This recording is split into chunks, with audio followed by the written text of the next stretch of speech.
Get ready, because this week's co-op and multiplayer updates contain some game-changing features, epic adventures, and major surprises. Whatever genres you enjoy most, there's something incredible waiting for every kind of gamer. Starting off based on last week's newsflash, the long-awaited co-op feature is finally arriving in Infinity Nikki with the version 1.5 update.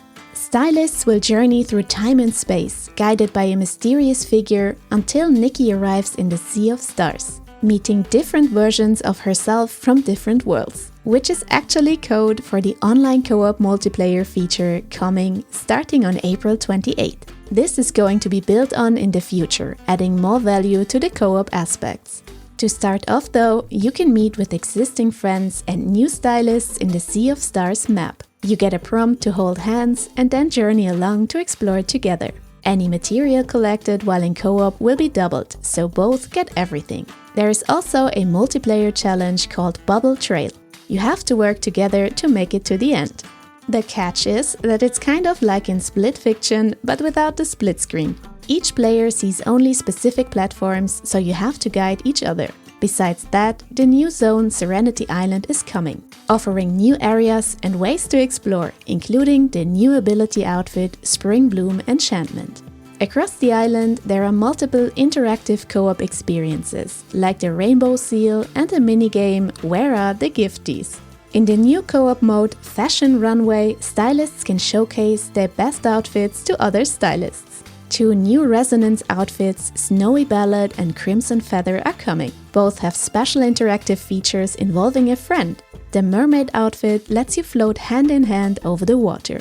The Angelic outfit lets you lift another player up in the sky, triggering some floaty animations. Both banners bring new 4-star outfits as well. Besides all that, a new dyeing system is coming. Players can now unbind abilities from outfits to freely combine them with their favorite fits. Infinity Nikki is also coming to Steam, and the mobile version received big optimization updates. The version 1.5 update also yields a total of 100 pulls and 9 free outfits, as well as a returnee reward system. So if you want to return or start now, it's the perfect time. If you've seen our video covering the upcoming 2025 games from the Future Games Show, you already know that we are very excited about the upcoming cozy yet action-packed adventure RPG Cloudheim. Now, the developer team has shared more insight into the game's RPG mechanics, namely how players get material for crafting and running their own magical shop. Cloudheim is tackling one of the most annoying aspects of many resource-focused games: limited inventory and constant micromanagement. Instead, everything you collect on your journey will be sent straight to your home base. This lets you focus on the fun stuff instead of constantly rummaging through your backpack. And if you have gathered enough and returned to your base, it's time to craft something. Instead of complicated menus, Cloudheim features immersive crafting. If you want to forge a weapon, go smelt that ore and hand it over to the blacksmith. Anything you made will be permanently unlocked for everyone. Herbs you grow in your garden can be used to make potions or cook something in your kitchen. And if you decide you don't need to hoard all that stuff, you can set it into your magical shop's display. Shoppers from other realms will then visit, looking to purchase special items. If you have what they want, your shop will gain a good reputation. And good reputation means even more and wealthier customers. To help you keep up with all that base management, you can employ blends, little assistants that help you manage and automate, keeping everything running smoothly. Unfortunately, there is no definite release date yet, but Cloudheim is expected to release this year on PC, PS5 and Xbox Series. Before Season 15, Wild Things in Sea of Thieves comes to a close, the final update has hit the deck. It's bringing 2 new exciting on-demand voyages from the Hunter's Call. The Megalodon Hunt lets you face an angry, rampaging Megalodon. The Hunter's Call voyage, Boar Hunt, sets you out on islands to track down and trap wild boars. For some reason, these guys are treasure hoarders too. Not for long anymore though. The Hunting Spear, the new ranged weapon introduced earlier in Season 15, is getting some serious buffs. While it was mainly thought as a weapon to hunt down megalodons, it can of course also be used against players. A well-aimed spear throw is now a guaranteed ticket back to the ferry for enemy pirates. The spear also deals increased damage if thrown into ship hulls, letting more water in and requiring more effort to repair. And the biggest buff might be that the spear will now remain on board when diving to a voyage or an hourglass battle.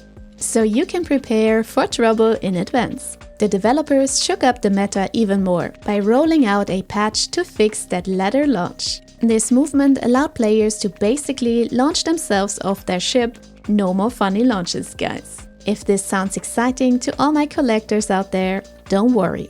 There's still enough time to earn many of the 100 free rewards levels of Season 15. Civilization 7 has officially brought co-op multiplayer teams back. Now, after their latest update, you can finally team up against other leaders in full alliance with a friend. You each play one leader, meaning tech or civic progress are not shared. You are your own entity. It's exactly like in Anno 1800. You do share visibility as well as relationships, war and alliance status. If either of you wins a victory, the other will too. Teammates can interact in diplomatic matters, but espionage is excluded. Alongside this co-op focused part, the update also introduced other big new features. 10 new resources like mangoes were added, and resources are now randomly distributed. While basic resources will always be available, others are more gated, creating more tension. Right on that topic is a rework on food and growth, buffing food-focused strategies and leaders. The Endless Play mode in single player is now available too. Players can now choose just one more turn at the end of the modern age. Free-to-play hero shooter Fragpunk had a pretty successful release on PC in March, followed up by their first season soon after. Now, on April 29, Chapter 2 of Dawnbreak is releasing on Steam and Epic. On that same date, the game is also finally coming out on Xbox Series and PS5. The update brings more than 70 brand new shard cards that add power-ups, trigger fun effects and make every match feel fresh. Among the new cards are the Feral Hog that disarms and knocks down enemies, and Everybody Dance that forces your opponent to show their best Saturday night moves. There is a new roster of limited-time arcade game modes, rotating every 2 weeks, as well as the new map Azir, a modern scientific research station. And lastly, the new and 14th Lancer Dex makes his debut. Dex is skilled in scouting, able to have a clone fight in his place, returning him to the battlefield even if his clone is killed. He can confuse enemies with his little bearded dragon trap and use shield scales to bolster his defense for a short time. If you love fast-paced shooters with high replayability through the card system, vibrant visuals, and interesting heroes that are not locked behind purchases, Fragpunk might be well worth a try. Between the latest free Big Tower Raid update and the upcoming release of Dying Light the Beast, Techland has doubled down on their continued support of Dying Light 2. The newest patch focuses on improving co-op as well as the Tower Raid mode. When playing co-op, there have always been synchronization issues, causing lag and deadly volatiles teleporting or behaving strangely. These issues have now been resolved, making gameplay smoother.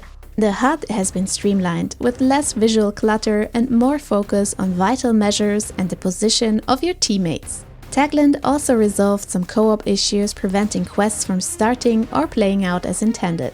They stated that their focus for future updates will remain on improving the multiplayer.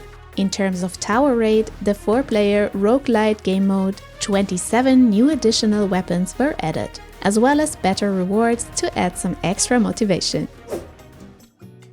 The Blossom Dance Festival has taken over the Grand Hub in Monster Hunter Wilds. It transforms it into a stunning sea of cherry blossoms and unlocks a variety of springtime content. Throughout the celebration, you can take part in special event monster hunts that reward you with heaps of armor spheres, tons of hunter rank XP, and unique festival tickets.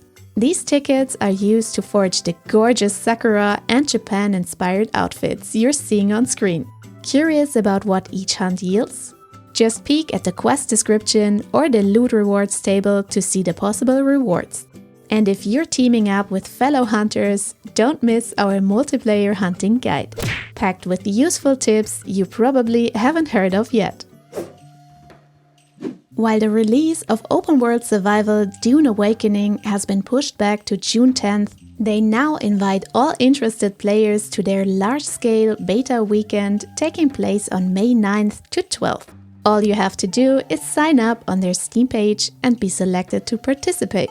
Or tune into the global LAN party broadcast event on Twitch, where developers and content creators will discuss and showcase the game. During the broadcast, tens of thousands of beta keys will be gifted to viewers. So, it's time to test your luck with these keys. But that's it for this week. We wish you a great time in co-op with your favorite people, and we will see you again in the next one.